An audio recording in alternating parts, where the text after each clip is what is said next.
Hi guys, I'm Scott with Gen5concepts, and these are the instructions for installation of our 5th gen vertical door lighting kit.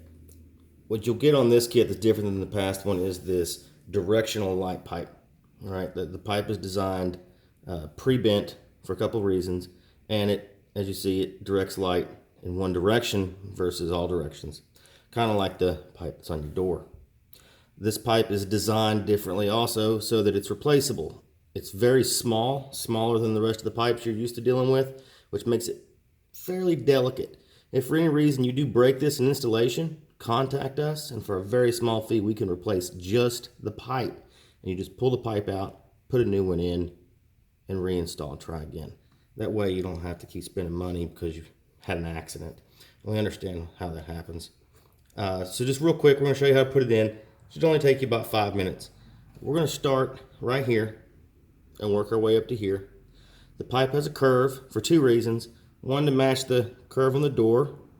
Okay. Two is to assist in installation because we have these plastic welds we need to get past. We're going to start with the curve up. Start right here. I've illuminated it so that you can see it behind the panel. Otherwise it makes it quite difficult.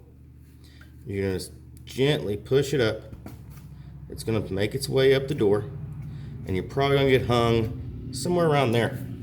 At that point, get yourself a small tool. I like to use a simple Allen wrench. And you're going to take the Allen, and you're going to press right there at the top of the bend. Not on the end, not on any of the flat sections, but right here on just the bend. Give it a slight press. Nothing major. You don't want to break it. And then push through. And there you go. We got through that section. We're probably going to get hung again here. And we did. So I'm going to pull it back just a little bit. Push on the curve. It's a very tight space.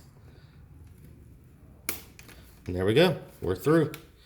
Now, the pipe is pre-cut. So once you get it all the way in, it should give you a little snap. It's in place. The rubber socket should be between the door panel and the insert. The curve should end up right there. You're done. That's it. The pipe will adjust up and down, and you can twist it. So if you want to plug it into your car, turn it on, illuminate it, take a look at it before you bolt the door panel back on the car, feel free. That makes installation a little easier. All you gotta do is give a little twist on the socket, and you can slightly change the way the light reflects, but it's made to just slide right in and work first time. So you shouldn't have any issues to begin with. If you are having issues, please let us know so we can make changes. But that's it. If you need to pull it out, simply slowly pull it back out. Same thing if it breaks, just get the pieces out and we'll give you a replacement. My name's Scott. If you have any further questions, just contact us at Gen5concepts. Notice this is the black door panel. Installation is the same on the silver door panel. However, we are finishing up the kit for the ZL1 and it's turning out great. So any questions, let us know. Thanks.